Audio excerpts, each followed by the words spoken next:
ആ കണ്ണട ഞാൻ ടോയ്ലറ്റിൽ പോയപ്പം കുനിഞ്ഞ് നമ്മളപ്പോഴത്തെ അത് കമ്മോഡിൽ വീണുപോയി. അപ്പം അതിൻ്റെ അകത്ത് ആക്ച്വലി ഭയങ്കരമായിട്ടുള്ള മോശമായ കാര്യങ്ങൾ പറ്റി. അതെനിക്ക് എടുക്കേണ്ടി വന്നു. എടുത്തു, ഞാൻ വാഷ് ചെയ്തു, നല്ല രീതിയിൽ വാഷ് ചെയ്തു. അത് ഈ മുഖത്ത് വെക്കേണ്ടി വന്നു.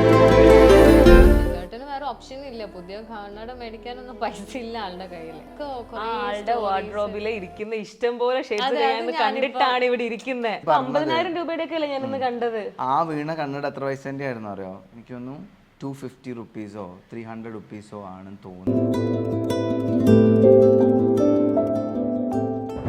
ചുമച്ചു തുടങ്ങുമ്പോഴേ എനിക്കും അമ്മയ്ക്ക് ടെൻഷൻ. ഞാൻ ഇത് വെച്ചിട്ട് ഒരു പ്രാവശ്യം ഇവരെ പ്രാങ്കും ചെയ്തായിരുന്നു. ഇത് CPR ഒക്കെ കൊടുത്ത് എനിക്ക് കൃത്രിമ ശ്വാസമൊക്കെ തന്നു ആദ്യമായിട്ട്. ഞാൻ അങ്ങോട്ട് ഇങ്ങനെ കൊടുക്കാം, തിരിച്ച് എനിക്ക് വരുന്നു.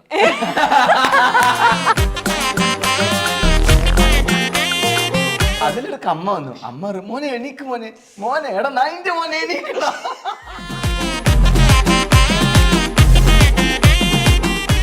എനിക്ക് നിങ്ങളെ ഏറ്റവും ഇഷ്ടപ്പെട്ട കാര്യം എന്താണെന്ന് അറിയോ? ഭയങ്കര ഫ്രാങ്കാണ്. ഒരാള് ഞങ്ങൾ ഇതുവരെ എങ്ങനെ നമ്മൾ ചെയ്തില്ലേ, ഈ പ്ലാനിന് 2 ലക്ഷം ഒന്ന് പോയി വിത്തേട്ടാ 60,000 രൂപ. ചേട്ടാ എത്രയാ നമ്മുടെ വൈദേഹിയുടെ ഒരു എക്സ്പെൻസ്? ഏകദേശം അവര് പറയുന്നത് ഒരു 1 ലാഖിന്റെ അടുത്തായിരുന്നു. അല്ല, നമ്മൾ പേയ്മെന്റ് കൊടുത്ത് 88. ഇതിന്റെ ആളാണ് കുറച്ച്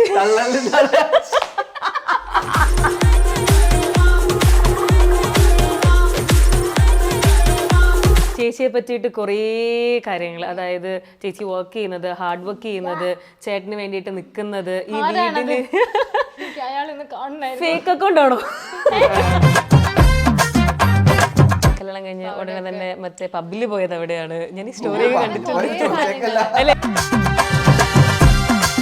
2 ഇയേഴ്സിൽ നമ്മൾ പ്രതീക്ഷിക്കാത്ത ഗ്രോത്ത് ആ പാഞ്ചാലിക്ക് വന്നത്. ഈഗോ ഒക്കെ മാറ്റി വെച്ച്, ആറ്റിറ്റ്യൂഡ് മാറ്റി വെച്ച് നിൽക്കുമ്പോഴാണ് രണ്ടുപേരും ഒരുപോലെ സക്സസ് ആവുന്നത്.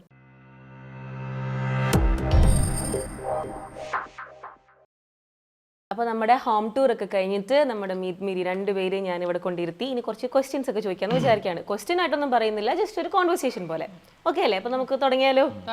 കുറച്ചധികം ടയേർഡാന്നൊക്കെ എനിക്കറിയാം, എങ്കിലും എനിക്ക് വേണ്ടി പാവങ്ങൾ സഹകരിച്ച് സഹിച്ച് ഇവിടെ ഇരിക്കുകയാണ്. അപ്പം ചേച്ചിയെടുത്ത് തന്നെ തുടങ്ങാനാണ് ഞാൻ ആഗ്രഹിക്കുന്നത്. എനിക്കൊരു ടിപ്പാണ് വേണ്ടത്. ടിപ്പ് എന്തിനാന്നുള്ളത് ഞാൻ പറഞ്ഞുതരാം. ഇപ്പം റീസെൻ്റ്ലി വന്ന വീഡിയോസിൻ്റെ അകത്ത് ഒരു വീഡിയോയുടെ ഒരു കമൻറ്റ് ബോക്സിൽ ഒരു എസ്സേ കിടപ്പുണ്ടായിരുന്നു. അതായത് കുറേ ആൾക്കാർ ചേട്ടനെ ഇങ്ങനത്തെ ഒരു ഹസ്ബൻഡിനെ കിട്ടാൻ ഭയങ്കര ഭാഗ്യം ചെയ്യണം, തീരെ മെയിലീഗോ ഇല്ലാത്ത ഒരാളാണ്, ഭയങ്കര ലക്കിയാണ് എന്നൊക്കെ പറഞ്ഞിട്ട് ഇങ്ങനെ കുറേ കമൻറ്റ് ചെയ്തപ്പം ഒരാൾ ഒരു എസ്സേ കമൻറ്റ് ചെയ്തു. ഞാൻ സ്ക്രീൻഷോട്ട് തരാം, ഞാൻ എടുത്ത് വെച്ചിട്ടുണ്ട്. അതായത് ചേട്ടന് കുറ്റമായിട്ടൊന്നുമല്ല, ചേട്ടൻ എല്ലാം അക്സെപ്റ്റ് ചെയ്തു, വളരെ നല്ലതാണെന്ന് പറഞ്ഞതിന് ശേഷം ചേച്ചിയെ പറ്റിയിട്ട് കുറേ കാര്യങ്ങൾ, അതായത് ചേച്ചി വർക്ക് ചെയ്യുന്നത്, ഹാർഡ് വർക്ക് ചെയ്യുന്നത്, ചേട്ടന് വേണ്ടിയിട്ട് നിൽക്കുന്നത്, ഈ വീടിന് ഫേക്ക് അക്കൗണ്ട് ആണോ, ഈ വീടിന് വേണ്ടി നിൽക്കുന്നത്, ഇതെല്ലാം കൊടുത്തിട്ട് ലാസ്റ്റ് ആൾ എന്ത് ചെയ്തപ്പോൾ കൊടുത്തിരുന്ന ഒരു ഡയലോഗാട്ടോ. ഇതിൽ വന്ന് കമൻ്റ് ഇട്ട പെൺകുട്ടികളെല്ലാം ഇതുപോലൊരു ഹസ്ബൻഡിനെ കിട്ടണം എന്ന് പറയുമ്പം എനിക്ക് പറയാനുള്ളത്, നിങ്ങൾക്കൊക്കെ എങ്ങനെ മിരിയാകാം എന്ന് വേണം നിങ്ങൾ ആലോചിക്കാൻ, അതിനുവേണ്ടി വേണം നിങ്ങൾ പ്രയത്നിക്കാൻ എന്ന് പറഞ്ഞിട്ട് ഒരു കമൻറ്റ്. അത് വലിയൊരു കോംപ്ലിമെൻ്റ് ആണ്. ഒരു പെൺകുട്ടി ഇങ്ങനെ ആവണം എന്ന് മറ്റൊരാൾ കമൻറ്റ് ചെയ്യാന്ന് പറയുന്നത് വലിയൊരു കാര്യമാണ്. അപ്പോൾ എങ്ങനെയാണ് ഇങ്ങനെ ആവുന്നത്? ഒരു ടിപ്പ് പറഞ്ഞതാണ്. ഞങ്ങൾക്ക് ഒരുപാട് കാര്യങ്ങൾ ചേച്ചി ചെയ്യുന്നുണ്ട്, അതിനൊരു ടിപ്പ് താ. അല്ല, ഞാൻ പറയുന്നത് പിന്നെ ആരാന്ന് എനിക്കൊന്ന് അയച്ചു തരണേ. ഞാൻ സ്ക്രീൻഷോട്ട് ആദ്യം പറഞ്ഞ കമന്റ് ആണ്, ചിലപ്പോൾ അതിന്റെ റിപ്ലൈ ആവുന്നത് ഞാൻ കാണാണ്ടായിപ്പോയി. ഇൻസ്റ്റയിലല്ല, യൂട്യൂബിലാണ്. ഞാൻ അതിന്റെ സ്ക്രീൻഷോട്ട് ഉണ്ട്, തരാം. ഓക്കെ. അപ്പം അല്ല, എനിക്ക് പറയാനുള്ളത്, എൻ്റെ സിംഗിൾ കോൺട്രിബ്യൂഷൻ അല്ല ഇതൊന്നും. ഇത് ഒരു കപ്പിൾ എങ്ങനെ ആയിരിക്കണം എന്ന് വേണ്ടിയിട്ടുള്ള ഒരു ടിപ്പ് എനിക്ക് തരാൻ പറ്റും. അല്ലാണ്ട് ഒരു ഗേൾ എങ്ങനെ ആയിരിക്കണം എന്നല്ല, 2 പേരും ഒരേപോലെ കോൺട്രിബ്യൂട്ട് ചെയ്യുമ്പോൾ മാത്രമേ നമുക്ക് ഇതുപോലെയുള്ളൊരു സക്സസ് അല്ലെങ്കിൽ ലൈഫിൽ എന്തെങ്കിലുമൊക്കെ ആവണം എന്നൊക്കെ തോന്നുമ്പോൾ 2 പേരും ഈക്വലി കോൺട്രിബ്യൂട്ട് ചെയ്യണം.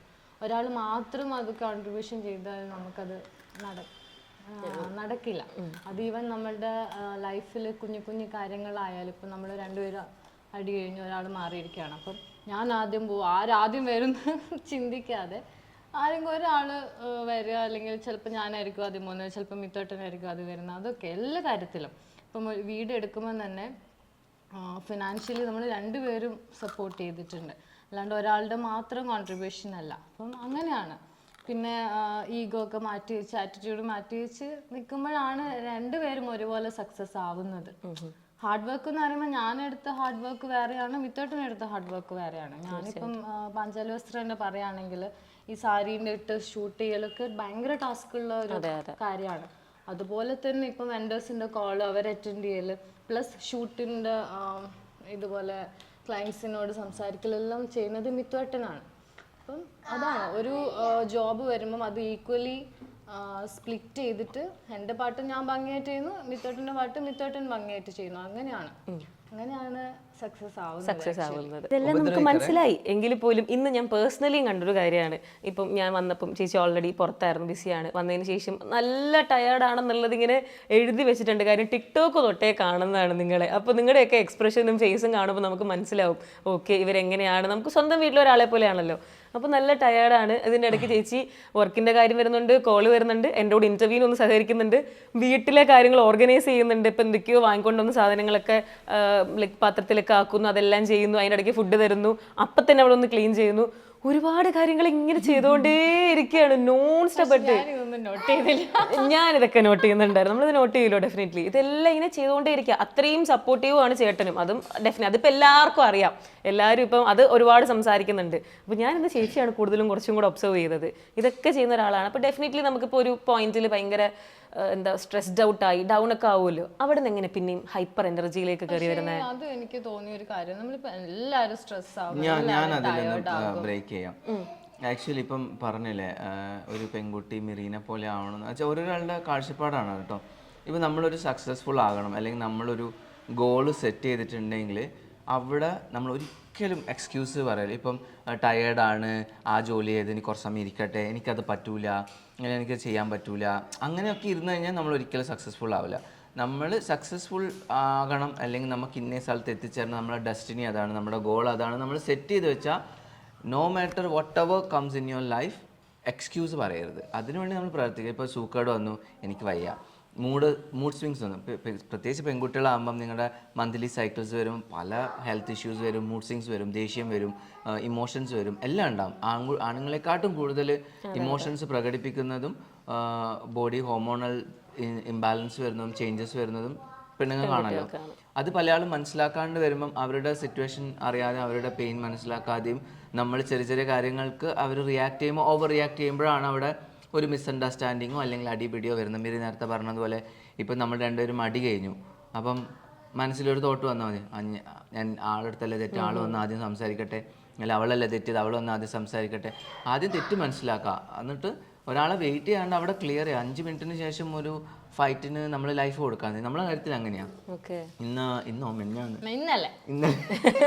ഇന്നലെ ഞാൻ അടിയായി. എല്ലാവരും വിചാരിക്കണം നമ്മൾ ഭയങ്കര ഭയങ്കര റൊമാൻറ്റിക് കപ്പിളാണ്, ഒരിക്കലും അടിയേറെ അടിയൊക്കെ അടി കഴിഞ്ഞാൽ കായിനെ കൊണ്ട് 2 ചാട്ട കൊടുത്ത് ചവിട്ട് കൊടുത്ത് അങ്ങനെയല്ല. ഫിസിക്കലി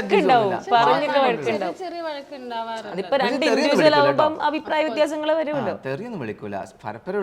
പരസ്പരമുള്ള റെസ്പെക്ട് ആ ലെവല് നമ്മൾ ഇതുവരെ ബൗണ്ടറി ക്രോസ് ചെയ്തിട്ടില്ല. എന്തോ മിത്ത് കേട്ടാ ഇതുവരെ ഉള്ളൂ തോന്നുന്നു.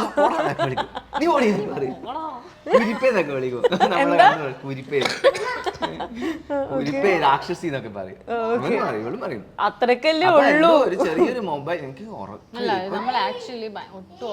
ഇത്ര ദിവസമായിട്ട് ഇന്റർവ്യൂസ്, ഈ ആൾക്കാർ വരുന്നു, അങ്ങനെ ഇതിന്റെ പ്ലാനിങ്, അങ്ങനെ ഉറങ്ങാനേ പറ്റുന്നില്ല. പിന്നെ കുറെ ടെൻഷൻസ് സ്ട്രെസ് ഒക്കെ ആയിട്ട് എനിക്ക് എന്നാണ് ഇങ്ങനെ ഉറങ്ങാൻ, ഇങ്ങനെ രാത്രിയൊന്നും ഉറക്കമില്ല, എന്തൊക്കെയോ ആലോചന. അപ്പം എനിക്ക് അങ്ങനെ നോർമലി ഉണ്ടാവാറില്ല. ഇങ്ങനെ പെട്ടെന്നാണ് എനിക്കിങ്ങനെ കോൾസ് വന്നുകൊണ്ടിരിക്കും. ഞാൻ ആദ്യമായിട്ടാണ് എൻ്റെ ലൈഫിൽ മൊബൈൽ സൈലൻ്റ് ആക്കി വെച്ചത് 2 ദിവസമായിട്ട്. അത്രയും പ്രഷറായിപ്പോയി. അപ്പം അതിലിടക്ക് ഞാൻ മിറിൻ്റെ അടുത്ത് പറഞ്ഞു, രാവിലെ മിലിയോ എണീക്കും, 6 മണിയൊക്കെ അത് അലാറം വെച്ചോളം എണീക്കും.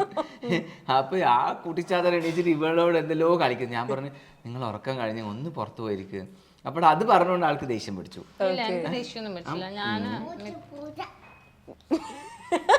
എടാ പൂച്ചക്കുട്ടി അങ്ങോട്ട് മാറി നിൽക്ക്. എന്നിട്ട് മില്യോനെ കൊണ്ട് പുറത്ത് പോയിരിക്കുമെന്ന് പറഞ്ഞു. മില്യോനെ കൊണ്ട് ഇവർ പുറത്ത് പോയിട്ട് വാതിലടച്ചിട്ട് പോയി. അപ്പോൾ ഉണ്ട് ഇവളുടെ ഫോൺ ഇങ്ങനെ അടിച്ചുകൊണ്ടേ ഇരിക്കുന്നത്. എനിക്ക് അങ്ങ് ദേഷ്യം വന്നിട്ട് വയ്യാണ്ടായി. ഞാൻ മൊബൈൽ കൊണ്ടിട്ട് ഒറ്റ ചാട്ട വിടാം.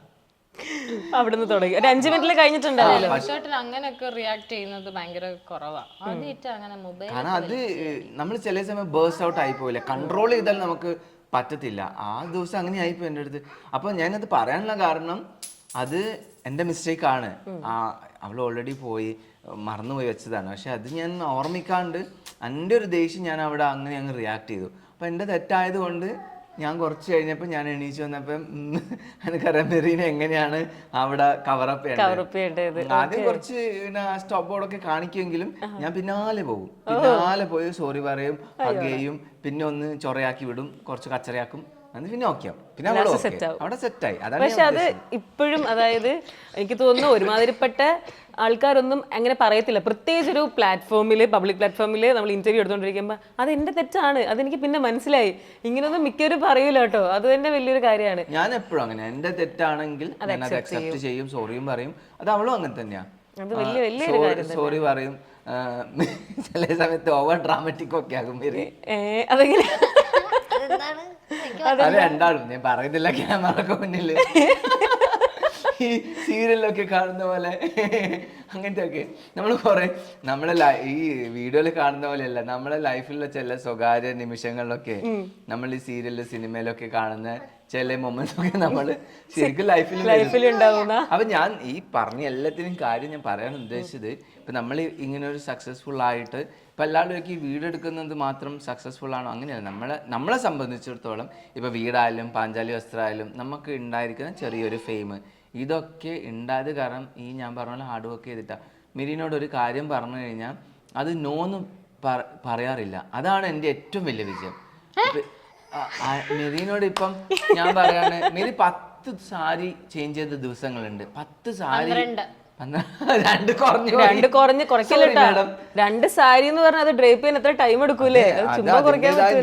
അതിന്റേതായ മേക്കപ്പ് ഇട്ട് 10 ചേഞ്ചിന് 10 ജ്വല്ലറി ഇടണം, ഹെയർ മാറണം, മേക്കപ്പ് റീടച്ച് ചെയ്യണം, ഭയങ്കര ഡിഫിക്കൽട്ടാണ്. അപ്പം അതൊക്കെ വലിയൊരു ഹാർഡ് വർക്കിന്റെ ഒരു കാര്യം. ഞാൻ പറഞ്ഞ ഒരു കാര്യത്തിന് നോ പറയില്ല. ഇപ്പൊ എന്ത് വയ്യാണ്ടായാലും പനിച്ചാലും സുഖമില്ലാണ്ടായാലും ഇപ്പൊ പീരീഡ്സ് ആണെങ്കിൽ കൂടി പാഞ്ചാലിക്ക് നമുക്ക് ഒരു ദിവസം വീഡിയോ ഇട്ടിട്ടുള്ള കാര്യങ്ങൾ നടക്കൂല. അപ്പം മെറി അങ്ങനെ ഹാർഡ് വർക്ക് ചെയ്തിട്ടുണ്ട്. ഈവൻ പ്രഗ്നൻസിയിലെ വീഡിയോസ് എടുത്ത് നോക്കിയാൽ ഡെലിവറിന്റെ തലേ ദിവസം വരെ റീൽസ് ചെയ്തിട്ടുണ്ട്, ബ്രാൻഡഡ് ഷൂട്ട് ചെയ്തിട്ടുണ്ട്. മനസ്സിലായി. ഞാനിപ്പം ചേട്ടൻ ഇങ്ങനെ നിങ്ങൾ തമ്മിൽ വഴക്കിടുമ്പം ഒരു 5 മിനിറ്റിനുള്ളിൽ കവറപ്പ് ചെയ്യും എന്ന് പറഞ്ഞല്ലോ. ഞാൻ ഇത് കേട്ടിട്ടുണ്ട്. ചേട്ടൻ ഇതിന് മുന്നേ ഒരു ഇതിൽ പറഞ്ഞത് ഡിവോഴ്സ് എന്ന് പറയില്ല, എനിക്ക് ആ വാക്ക് പറയുന്നത് ഇഷ്ടമല്ല എന്ന് പറഞ്ഞല്ലോ. പല ആൾക്കാരും ഈവൻ ഇപ്പം റിലേഷൻഷിപ്പിലായിരിക്കുമ്പോഴേ തൊട്ടതിനും പിടിച്ചതിനും ഒക്കെ ബ്രേക്കപ്പ് ഈ സാധനം പോകും. ഇനി ചില കപ്പിൾസ് ഇമ്മച്ചുവേർഡ് ആയതുകൊണ്ടാണെന്ന് പറഞ്ഞുകൂടെ ആഫ്റ്റർ മാരേജ് ആണെങ്കിലും ചെറിയൊരു വഴക്കൊരു 1 hour 2 hour പോയി കഴിഞ്ഞാൽ അപ്പോൾ തന്നെ എനിക്ക് പറ്റുന്നില്ല യോജിച്ച് പോകാൻ. ഈ സാധനങ്ങളൊക്കെ ആയിരിക്കും പലയിടത്തും കാണുന്നത്. ഈവൻ നല്ല ഏജ്ഡ് ആയിട്ടുള്ള പേരൻസിൻ്റെ ഇടയ്ക്ക് പോലും ഡിവോഴ്സ് ഒക്കെ ഭയങ്കര കോമൺ ആയിട്ട് കാണുന്നുണ്ട്. അപ്പോഴാണ് ഞാൻ ചേട്ടൻ്റെ ഒരു വീഡിയോയിൽ ഇങ്ങനെ എനിക്ക് ഇഷ്ടമല്ല കേട്ടോ അങ്ങനെ പറയുന്നതെന്ന് പറഞ്ഞപ്പോൾ എനിക്കത് പെട്ടെന്ന് സ്ട്രൈക്ക് ചെയ്തു. അപ്പോൾ അങ്ങനെയുള്ള ആൾക്കാരുടെ അടുത്ത് എന്താ പറയാനുള്ളത്? ആ ഒരു വേർഡ് പോലും പറയുന്ന ഇഷ്ടമല്ല എന്ന് പറഞ്ഞതുകൊണ്ട് ഞാൻ ചോദിച്ചതാണ്. ആക്ച്വലി അതൊക്കെ ഒരു ഭയങ്കര ടോക്സിക് നെഗറ്റിവിറ്റിയാണ്. നമ്മളെ നമുക്ക് ഒത്തുചേരാൻ പറ്റില്ല, നമുക്ക് ഡിവോഴ്സ് ചെയ്യാം, അത് ആ ഒരു നിമിഷത്തിൽ പറഞ്ഞു പോകുന്നതാണ്. പക്ഷെ അതൊരു സാധനം അവിടെ നമ്മുടെ ലൈഫിൽ അത് എവിടെയെങ്കിലും അവിടെ ബ്രേക്കായി കിടക്കും. എന്തിനാ വെറുതെ നമ്മളൊരു സിന്നാണത് നമ്മുടെ ലൈഫിലേക്ക് കൊണ്ടുവരുന്നത്. നമ്മളിപ്പം ഞാൻ വേറൊരു ഇപ്പോൾ ഒരു സ്റ്റേറ്റ്മെൻറ്റ് ഇങ്ങനെയും പറഞ്ഞിട്ടുണ്ടായിരുന്നു, നമ്മൾ ഇപ്പോൾ ഒരാളെ കല്യാണം കഴിക്കുന്നത് ജസ്റ്റ് ഒരു ഫ്യൂ ഹവേഴ്സിന് വേണ്ടിയിട്ടോ ഫ്യൂ ഡേയ്സിന് വേണ്ടിയിട്ടോ അല്ലല്ലോ. നമ്മളൊരാളെ കണ്ട് പരിചയപ്പെട്ട് നമ്മുടെ ലൈഫ് ലോങ്ങിന് വേണ്ടി, എല്ലാവരും വിവാഹം കഴിക്കുന്നത് ലൈഫ് ലോങ്ങിന് വേണ്ടിയിട്ടാണ്.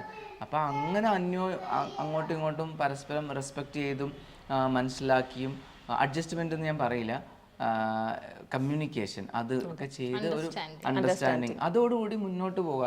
പിന്നെ നിങ്ങൾക്ക് ശരിക്കും പ്രശ്നങ്ങൾ ഭയങ്കര ഗുരുതരമായ ഫിസിക്കൽ അബ്യൂസും ഡൊമസ്റ്റിക് വയലൻസ് അതൊക്കെ വേറെ ലെവലുകളിലേക്ക് പോയി.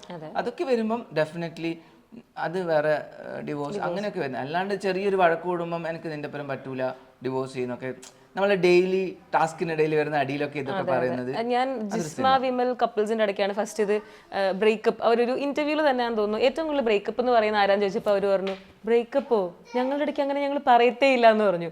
അതിനുശേഷം ഞാൻ അതുപോലെ ഭയങ്കരമായിട്ട് കേട്ടൊരു സ്റ്റേറ്റ്മെന്റ് ചേട്ടനീ എനിക്ക് ഇഷ്ടമല്ല വാക്ക് പറയുന്നതെന്ന് കേട്ടപ്പം അത് നോർമലി അങ്ങനെ എല്ലാവരും ഭയങ്കര കോമൺ ആയിട്ട് യൂസ് ചെയ്യുന്ന വാക്കാണ്. അത് ഞാൻ ചില കപ്പിൾസ് അല്ലെങ്കിൽ മാരീഡ് ആയിട്ടുള്ള ആൾക്കാർ പറഞ്ഞ് എപ്പോഴും ഞാൻ ഡിവോഴ്സ് ചെയ്യും അത് ആക്ച്വലി ഫസ്റ്റ് ഞാൻ അങ്ങനെ ഒന്ന് പറഞ്ഞപ്പോൾ മിത്തുവേട്ടൻ എൻ്റെ അടുത്ത് വന്ന് ഇനി ഇങ്ങനെ പറയാൻ പാടില്ല. പക്ഷെ ഞാൻ അത് നിർത്തി ആക്ച്വലി. അന്നല്ലേ ഞാൻ ഒറ്റ തവണ എന്തോ ഒരു കാര്യം ഞാനാണ് പറഞ്ഞത്. അപ്പം മിത്തുവേട്ടൻ എനിക്ക് ഇഷ്ടമല്ല. അപ്പം ഞാൻ വേണമെങ്കിൽ ഞാൻ തല്ലിക്കോ, എന്നാലും അങ്ങനെ പറയരുത്. അത് പറയരുത്. അപ്പോൾ ഇപ്പം ചേട്ടനെ പോലെ ഒരാൾ വേണം എന്നൊക്കെ ആൾക്കാർ ആഗ്രഹിക്കുന്നതിന്റെ കാര്യം ഈ പറഞ്ഞ പോലെ ചേട്ടന് മെയിലേക്കോ തീരെയില്ല. ഈ കൈൻഡ് ഓഫ് ഗ്രീൻ ഫോറസ്റ്റ് എന്നൊക്കെ പറയാം. ഒരുപാട് കാര്യങ്ങൾ ഇപ്പോൾ ഈ സോറി പറഞ്ഞതൊക്കെ അക്സെപ്റ്റ് ചെയ്യുന്നതൊക്കെ വലിയ വലിയ കാര്യങ്ങളാണ്. ഇതൊക്കെ ശരിക്കും നോർമലൈസ് ചെയ്യേണ്ടതാണെങ്കിൽ പോലും ടു ബി ഹോണസ്റ്റ് ഇപ്പോഴത്തെ സൊസൈറ്റിയിലും ഇപ്പോൾ ഉള്ള കുറേ ഹസ്ബൻഡ്സിൻ്റെ ഇടയ്ക്കും ഒക്കെ അത് അത്ര കോമൺ അല്ല. അപ്പോൾ അതുകൊണ്ട് തന്നെ ഇപ്പം ഒരു ആൺകുഞ്ഞിനെയാണ് നമ്മൾ വളർത്തിക്കൊണ്ട് വരുന്നത്. പേരൻറ്റിങ്ങിന് വലിയൊരു എന്താ പറയുക ഒരു റോളുണ്ട് ഈ കാര്യത്തിൽ. അതായത് ഫ്രം ചൈൽഡ്ഹുഡ് തന്നെ ആൺകുട്ടികൾക്ക് കുറച്ച് പ്രിവിലേജസ് കൂടുതൽ കൊടുക്കും. ചില ഫാമിലീസിലൊക്കെ പെൺകുട്ടിയാണെങ്കിലും ആൺകുട്ടിയാണെങ്കിലും. അതായത് ആൺകുട്ടിക്ക് കുറച്ച് പ്രിവിലേജസ് കൂടുതൽ കൊടുത്ത് ആഫ്റ്റർ ഒരു റിലേഷൻഷിപ്പ് എത്തുമ്പോഴും ആൾ കുറച്ചൊന്ന് ലീഡ് ചെയ്ത് നിൽക്കും. ഒരു ആഫ്റ്റർ മാരേജ് വരുമ്പോഴും ആൾ കുറച്ച് ലീഡ് ചെയ്ത് നിൽക്കും. അങ്ങനെയാണ് നമ്മൾ പൊതുവേ എനിക്ക് തോന്നുന്നു സൊസൈറ്റിയിൽ കണ്ടുവരുന്നൊരു രീതി. അതിൽ നിന്ന് എൻ്റയർലി ഡിഫറെൻ്റ് ആയിട്ടുള്ള ഒരാളാണ് ചേട്ടൻ. ലൈക്ക് ഈക്വലി പോകുന്നു. എനിക്ക് തോന്നുന്നു ചേച്ചിയും കുറച്ചും കൂടെ സപ്പോർട്ട് ചെയ്ത് കൊണ്ടുപോകുന്ന ഒരാളാണ്. അപ്പോൾ ഇപ്പം മോൻ വളർന്നൊക്കെ വരുമ്പം ആസ് എ പേരൻറ്റ് എന്തായിരിക്കും ചേട്ടൻ കുഞ്ഞിന് കൊടുക്കുന്ന ഒരു മസ്റ്റ് ആയിട്ടുള്ള ഒരു ഉപദേശം എന്നൊക്കെ വേണമെങ്കിൽ പറയാം, ഇങ്ങനെ ആയിരിക്കണം? അത് ആക്ച്വലി ഉപദേശം ഞാൻ പറയുന്നത് പറഞ്ഞു ഇപ്പം എനിക്ക് മിലിയോ വന്നു ഒരു ആൺകുട്ടിയായിട്ട്. അല്ലാണ്ട് എൻ്റെ കസിൻസിനൊക്കെ ആൺകുട്ടികളും പെൺകുട്ടികളും ഉണ്ട്. അപ്പോൾ എൻ്റെ സുർമേച്ചിക്കൊക്കെ അമ്പിളിയാണ് ഫസ്റ്റ് മൂത്ത കുട്ടി, പിന്നെ ആൺകുട്ടി ലച്ചു. അപ്പോൾ അവര് ഈ അടുക്കള പണിയൊക്കെ എടുപ്പിക്കുമ്പോൾ അമ്പിളിനെ ആദ്യം വിളിക്കുന്നത്. അതാണ് ഞാൻ ചോദിച്ചത്. അപ്പൊ അന്നേരം ഞാൻ പറയും അവളെ മാത്രം വിടുന്നതിന് ഓനെയും വിടുക. അപ്പൊ അവൻ വളർന്നു വരുന്നേ ഉള്ളൂ, എന്നാലും അവനും അത് പരിചയമാവണം. അപ്പൊ അങ്ങനെ ഇപ്പൊ എനിക്കൊന്ന് മോസ്റ്റ് ഓഫ് ദി പാരന്റ്സ് അങ്ങനെയാണ് എല്ലാം.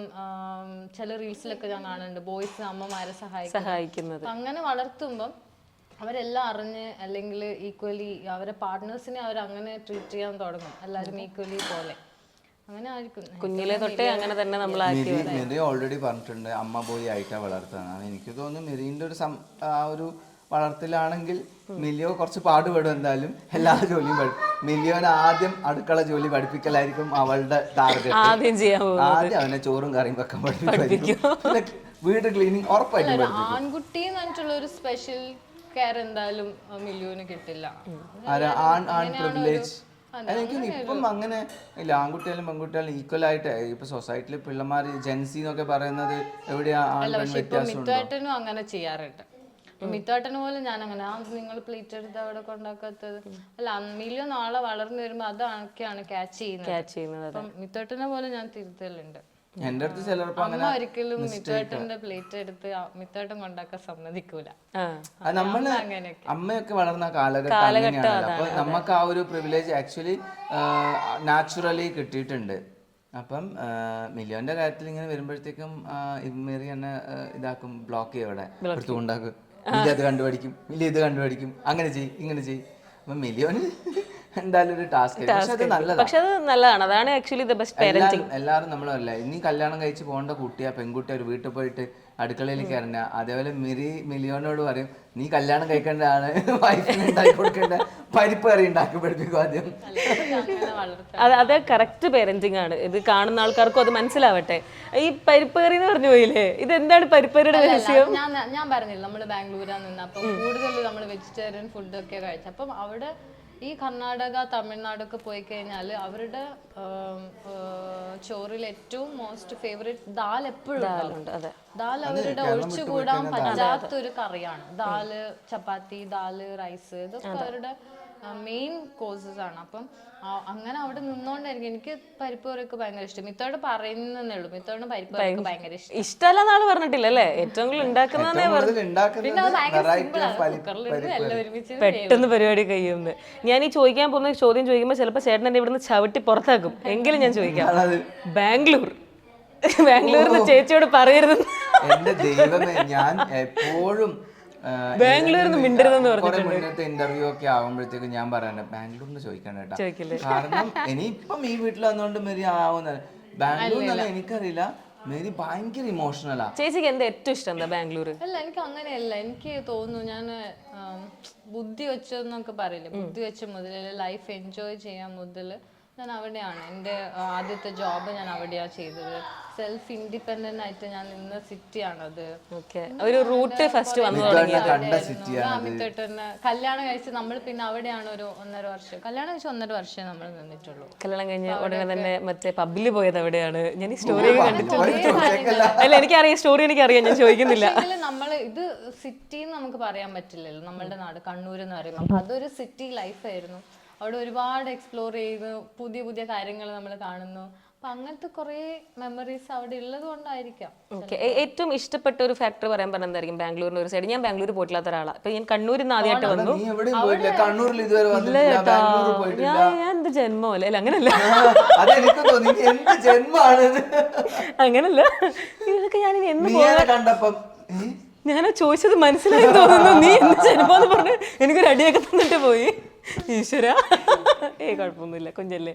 അല്ല, ഞാൻ ഇവിടെ നിന്ന് പോയിട്ടില്ല കേട്ടോ. ഞാൻ എന്ന് പോകാനിരിക്കുമോ അല്ലേ? ഞാൻ എന്ത് ചേച്ചി പറയാം, എനിക്ക് നമ്മൾ ടോപ്പിക്കിൽ നിന്ന് പോകും. ഞാൻ ഇനി ഇവിടെ നിന്ന് കാര്യം ബാംഗ്ലൂർ പോയിട്ടില്ലെന്നൊക്കെ പറഞ്ഞത്. എനിക്ക് ഇപ്പം ഞാൻ ബാംഗ്ലൂർ പോയില്ലാത്ത ഒരാളെന്ന നിലയ്ക്ക് എനിക്ക് ബാംഗ്ലൂർ ചേച്ചിക്ക് ഇഷ്ടപ്പെട്ട 5 കാര്യം പറയാം. ചിലപ്പോൾ എല്ലാവർക്കും അത് ഇഷ്ടമാണെന്നില്ല. ചില ആളൊക്കെ പറയും എനിക്ക് ഇഷ്ടമായിട്ടില്ല അവിടെ നിന്നിട്ട്. പിന്നെ ഒന്നാമത് അവിടെ റെന്റ് ഒക്കെ ഭയങ്കര ഹൈ ആണ്. നമ്മൾ നിൽക്കുമ്പോൾ അവിടെ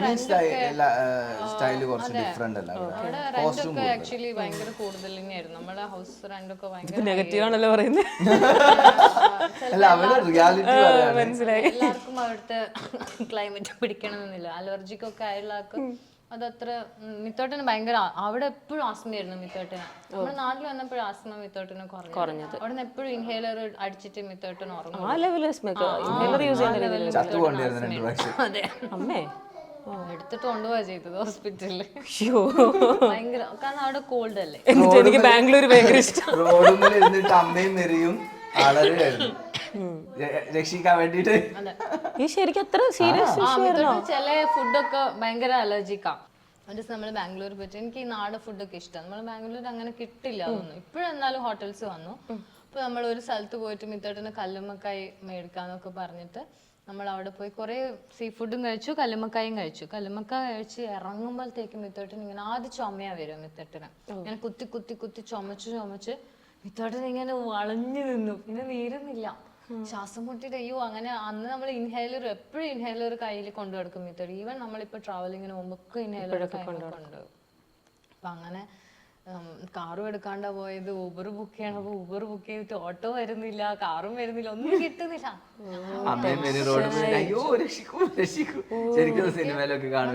ചിരിച്ചിട്ട് പറയുന്നത് നോക്ക്, അമ്മേ മേരി രക്ഷിക്കൂ രക്ഷിക്കൂ. ഞാനിപ്പോ ചാവുമായിരിക്കും. കാരണം ശ്വാസം കിട്ടാണ്ടിരിക്കുക പറയുന്നത് ഒരു, അത് ശ്വാസം മുട്ടികൾക്ക് മാത്രമേ മനസ്സിലാവുള്ളൂ പോലത്തെ. അല്ല, കേൾക്കുമ്പോഴേ നമുക്ക് അപ്പൊ എനിക്കൊന്നും സംസാരിക്കാൻ പറ്റുന്നില്ലല്ലോ. ഞാൻ ആക്ച്വലി ശ്വാസം കിട്ടാണ്ട് ഇങ്ങനെ വളഞ്ഞിട്ട് ഇങ്ങനെ റോഡുമേൽ അവിടെ ഇരുന്നു. അപ്പൊ ഉണ്ട്, ഞാൻ ആകെ എനിക്ക് ഇവരെ ഇത് കാണുമ്പം കൂടുതൽ പാനിക് ആവുകയും ചെയ്യുന്നു. എനിക്ക് സംസാരിക്കാനുള്ള ആ ഒരു ഇത് കിട്ടുന്നില്ല, സ്ട്രെങ്ത് ഇല്ല.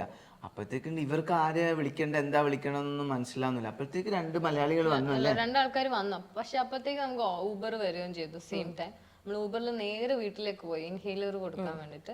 ഞാൻ റൂമിൽ നിന്ന് മുകളിൽ കയറി ഇൻഹേലർ എടുത്ത് താഴെ കൊണ്ടുവന്നു, അടിച്ചു. അപ്പൊ തന്നെ വേറൊരു ഊബർ ബുക്ക് ചെയ്തിട്ട് നമ്മൾ ഹോസ്പിറ്റലിലേക്ക് പോയി. ഞാൻ ഇത് വെച്ചിട്ട് ഒരു പ്രാവശ്യം ഇവരെ പ്രാങ്കും ചെയ്തായിരുന്നു. ഇത് വെച്ച് പ്രാങ്കോ? മിത്തോട്ട് പ്രാങ്ക് ചെയ്തു. അപ്പൊ എന്നിട്ട് ഉടക്കിയില്ലേ ചേച്ചി? ഇത് കൊറേ മുന്നേ, എനിക്കൊന്നൊരു 4 years ഒക്കെ എനിക്ക് അടിയൊക്കെ കൊണ്ടായിരുന്നു. മിത്തോട്ടിന് ഇങ്ങനെ മിത്തോട്ട് ചുമച്ചു തുടങ്ങുമ്പോഴേ എനിക്കും അമ്മയ്ക്ക് ടെൻഷനാണ്. മിത്തോട്ട് ശരിക്കും ഒരു കുഞ്ഞ്, മില്യോനേക്കാളും കുഞ്ഞു വാവേറ്റ അമ്മ കാണാം. അമ്മ മാത്രല്ല എല്ലാരും അങ്ങനെയാണ്. എന്റെ മോനെന്ന് പറ്റ ഇങ്ങനെ വരും. എനിക്ക് കൃത്രിമ ശ്വാസമൊക്കെ തന്നു ആദ്യമായിട്ട്. അത് മരണ പ്രാങ്ക് ആണെന്ന് എനിക്കറിയില്ലല്ലോ. ആരുമില്ല, അമ്മയില്ല, ആരുമില്ല. അപ്പൊ മിത്തോട്ട് ഞാൻ ചുമക്കാൻ തുടങ്ങി. ഞാൻ ചുമക്കുന്ന ഇൻഹേലർ വേണം. ഞാൻ അകത്ത് പോയിട്ടില്ല, ഒന്നുമില്ല എന്ന് പറഞ്ഞിട്ട് പെട്ടെന്ന് കണ്ണുകൂട്ടി ഒറ്റ കിടത്തും. പിന്നെ എണീക്കുന്നില്ല. എന്ത് ദുഷ്ട മനസ്സാണ്. നേരെ ചുമച്ചാളെന്താ പറ്റിയത്? എനിക്ക് ടെൻഷനായി. ഞാൻ കൊറേ വിളിച്ചു മിത്തോട്ട്. എനിക്ക് ഇപ്പൊ കസിനും കൂടി ഉണ്ട്, ഇവനും കൂടിയിട്ട് ഇത് പ്രാങ്ക് ചെയ്യുന്നത്. ഞാൻ പറഞ്ഞു ഒന്ന് വിളിക്കണം, ആരെങ്കിലും വിളിച്ചിട്ട് വാ. നമ്മളിപ്പോ പോയ വീട്ടില് ഒന്ന് ആരെങ്കിലും വിളിച്ചിട്ട് വാ. അപ്പൊ ഇവനാണെങ്കിൽ ആരും വിളിക്കൊന്നുമില്ല. ഞാൻ അതൊക്കെ ചിന്തിക്കുന്നുണ്ട്, ഇവൻ എന്താ ആരും വിളിക്കുന്നത്, ഇവനെന്താ സ്നേഹമില്ലേ? ഇവന്റെ സ്വഭാവം ഇപ്പോഴേ എനിക്ക് മനസ്സിലായി. എനിക്ക് ഇവിടുന്ന് പോവാനും പറ്റില്ലല്ലോ. അപ്പൊ അമ്മയും ആരും അല്ലെ അത് ആക്ച്വലി കയ്യിൽ നിന്ന് പോയിന്ന് അവനും മനസ്സിലായി, ഭയങ്കര സീരിയസ് ആയിരുന്നു. അപ്പൊ എനിക്കും അറിയില്ല, ഇപ്പൊ ഞാൻ മാറ്റി കഴിഞ്ഞാൽ എനിക്ക് നല്ല ഞാൻ ജീവനുണ്ടെന്ന് പറഞ്ഞു ഇവള് എന്നെ കൊല്ലുമല്ലോ. അപ്പത്തേക്ക് അവൻ പറഞ്ഞു ചേച്ചി ശ്വാസം മുഴുവൻ പോയി നിന്ന് ശ്വാസം കൊടുക്കേണ്ടി വരും. ഞാൻ ഇത് CPR ഒക്കെ കൊടുത്ത് നെഞ്ഞൊക്കെ ഇട്ട് കലക്കി 2 കുത്ത് എണീക്കടാ. എന്നിട്ട് ചേട്ടൻ എണീറ്റില്ലേ? അമ്മ അതിലിടക്ക് അമ്മ വന്നിട്ട് മോനെ എണീക്കടാ. അല്ല അങ്ങനെയല്ല, അമ്മ എന്ന് പറഞ്ഞ അത് പിന്നെ ഇത് കൃത്രിമ ശ്വാസത്തിന്റെ പറയാം ആദ്യം. കൃത്രിമ ശ്വാസം ഞാൻ അങ്ങോട്ട് ഇങ്ങനെ കൊടുക്കാം, തിരിച്ച് എനിക്ക് വരുന്നു. അത് ഞാൻ പറയാം, അങ്ങനെയല്ല ചേട്ടാ. എനിക്ക് ശ്വാസം ഉണ്ടല്ലോ, ഇത് ഞാൻ ആക്ട് ചെയ്യല്ലേ. ഇവള് എവിടെയൊക്കെയോ യൂട്യൂബിലൊക്കെ കണ്ട CPR എടുത്തുകൊണ്ടുവന്ന് എനിക്ക് പ്രയോഗിക്കാം. അത് ശരിക്കും CPR എന്ന് എനിക്ക് അറിയില്ല. ഇവള് 2 കുത്ത് നെഞ്ഞത്തിന് പിടിച്ചമർത്തി. ഞാൻ ഇങ്ങനെ കൊടുത്തത്, ഇങ്ങനെ ഞാൻ കാണിച്ചു തരാം. ഇങ്ങനെ ഇങ്ങനെ വീഡിയോസ് ഒക്കെ കണ്ട സാധനം. അത് പക്ഷേ നെഞ്ഞിനല്ല, എന്റെ കുടലിനെ കാണാൻ അമർത്തുന്ന ഇവള്. ഞാൻ എനിക്ക് ചിരി വരുന്നു. അപ്പൊ ഇവളെന്ത് എന്റെ അനിയൻ പറഞ്ഞു ചേച്ചി കൃത്രിമ ശ്വാസം. അപ്പൊ ഇത് കരയുന്നുണ്ട്. സങ്കടം. എന്നിട്ട് നേരെ കൊണ്ടുവന്ന് കൃത്രിമ ശ്വാസം എടി കൊടുക്കുക, ചുണ്ടുകളല്ലേ കൊടുക്കുക. ഇവള് മറ്റേ മീനിന്റെ ആയിട്ട് ചുണ്ട് വളർത്തുന്നത് ഞാൻ എന്നിട്ട് ഫുള്ള് മൂതുവാ. ഞാൻ ഓൾറെഡി ശ്വാസം പിടിച്ചു വെച്ചിട്ടല്ലേ ഉള്ളത്, ഈ ശ്വാസം തിരിച്ചകത്തോട്ട് പോയി കാണും അല്ലേ. ഇവള് ഫുള്ള് ഊതി. എനക്കാണെങ്കിൽ ഇവിടെ കുടുങ്ങി നിന്നിട്ട് ഒരുമാതിരി. ഞാൻ എന്നിട്ട് എന്ത് ചെയ്തെന്നറിയോ, അങ്ങോട്ട് ഊതി കൊടുത്ത് ഈ ബഗിടിക്ക് അതും മനസ്സിലാതെ ഇവള് അത് ടെൻഷൻ അടിച്ചിരിക്കുവല്ലേ, കലങ്ങിയിരിക്കുവല്ലേ, എനിക്ക് ബ്ലറായിട്ടെല്ലാം കാണുന്നേ. പാവം. അതിലൊരു അമ്മ വന്നു. അമ്മ മോനെ എണീക്ക് മോനെ എടാ നൈന്റെ മോനെ എണീക്കടാ.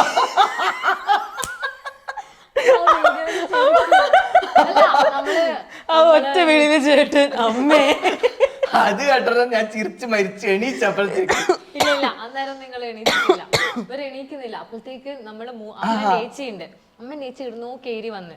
അപ്പൊ ഈ ആൾക്കാർ ബ്ലോക്ക് ചെയ്യും, ഇങ്ങനെ അപ്പുറത്തെ വീട്ടിൽ നിന്നൊക്കെ ആള് വന്ന സീനാവുമല്ലോ. അപ്പൊ ഇവനിങ്ങനെ ബ്ലോക്ക് ചെയ്യുന്നുണ്ട്. അപ്പൊ ഈ മൂത്ത ഇതിലോട്ട് പോയിട്ട് ആ മാമന്മാരെ വിളിച്ചുകൊണ്ടുവന്ന് ആക്ച്വലി ഓനറിയില്ല. മൂത്ത പോയിട്ട് എല്ലാരും വിളിച്ചുകൊണ്ടുവന്നു. ആൾക്കാര് കൂടി ഓടി, ഇവനങ്ങ് ഓടി. നാട്ടുകാരും എല്ലാരും ആംബുലൻസ് വിളിക്കും, നമുക്ക് ഇപ്പൊ കൊണ്ടുപോകാന്നൊക്കെ പറഞ്ഞു വെക്കുമ്പോ ആള് പ്രാങ്കായിരുന്നു. ചേച്ചി കൊടുത്താ? എനിക്ക് കൊടുത്തു, ഞാനിരുന്ന് കരയായിരുന്നു. എനിക്കൊന്നും പറയാൻ വാക്കുകൾ കിട്ടുന്നില്ല. അമ്മ നല്ലോണം കൊടുത്തു. ഗൈസ്, ഞാൻ ആദ്യം ഒരു സാധനം പറഞ്ഞില്ലേ, എന്തോ മെയിൽ അത് ഇതെന്നൊക്കെ പറഞ്ഞിട്ട് ക്യാൻസൽ. മൊത്തത്തിൽ മാറ്റാളാട്ടാ. ഇപ്പോഴും യൂട്യൂബിലുണ്ട്, പോയി കാണണം. ഇതിന്റെ ഈ പറഞ്ഞ ഇതിന്റെ കൂടെ ഞാൻ അതെടുത്ത് കൊണ്ടുവെക്കും. എന്റെ ദൈവമേ, എന്നാലും ചേട്ടന് ചിരി വരത്തില്ലേ? ഇല്ല, അമ്മത്തോട് ചിരിച്ചൊന്നുമില്ല. ഞാൻ എല്ലാരും പറ്റിക്കും. എന്നാലും എങ്ങനെ ഒരാൾക്ക് ചിരിക്കാതെ ഈ നെഞ്ചത്തടിക്കുമ്പോ ബോധമുണ്ടല്ലോ, ഒരാൾ ചുമക്കും എങ്ങനെ ചെയ്തില്ല. ഏത് സിനിമയിലെ മറ്റേ ജഗദീഷ് ചേട്ടനാ ഇൻകോസ്റ്റ് ഹൗസിൽ നെടുമുടി വേണു സാറിന്റെ അല്ലേ? എണീക്കടാ. എനിക്ക് അതൊക്കെ ഇപ്പൊ ഓർമ്മ വരുന്നേ. എന്നാലും ഇത് 1.5 പ്രാങ്ക് ആയി പോയിട്ടോ. അതിന് നെഗറ്റീവ് കമന്റ്സ് ഒക്കെ വന്നിട്ട് കൊറേ മുന്നേ, അന്നേരം കുറച്ചൊക്കെ അറിയുള്ളൂ. അത് എല്ലാരും അറിയുന്ന സമയത്തായിരുന്നെങ്കിൽ ചേച്ചിക്ക് ഭയങ്കര ഫാൻസ് ആയി പോയാ, ഞാൻ കൊച്ചിനെ വിഷമിപ്പിച്ചെന്ന് പറഞ്ഞിട്ട്. എന്റെ അല്ല, അതിനോടുകൂടി ഞാൻ നിർത്തി. ഞാൻ ആ സമയത്തില്ലേ പ്രാങ്ക് ഭയങ്കര ട്രെൻഡ് ആയിരുന്നു. അപ്പൊ ഞാൻ ജസ്റ്റ് ഒന്ന് ഇട്ട് നോക്കിയതാ. എനിക്ക് ഇഷ്ടമല്ല പ്രാങ്ക് ചെയ്യുന്നത്. നമ്മുടെ വീഡിയോസ് ചെയ്യാറുണ്ട്.